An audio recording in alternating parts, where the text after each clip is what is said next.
రాజధాని అమరావతి నిర్మాణానికి మలివిడతలో 13 గ్రామాల పరిధిలో 34,964 ఎకరాల భూసమీకరణకు ప్రతిపాదనకు ముఖ్యమంత్రి చంద్రబాబు అధ్యక్షతన శనివారం జరిగిన సిఆర్డీఏ 50వ సమావేశంలో ఆమోదం తెలిపారు.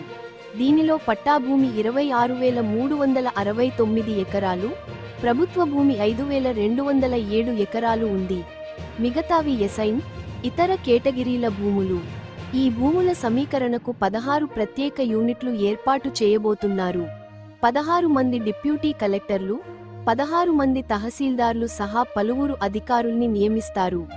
5,000 ఎకరాల్లో అంతర్జాతీయ విమానాశ్రయం, 2,500 ఎకరాల్లో అంతర్జాతీయ క్రీడానగరం, 2,500 ఎకరాల్లో స్మార్ట్ ఇండస్ట్రీస్ ఏర్పాటుకు ప్రభుత్వం ఈ భూముల్ని సమీకరించనుంది.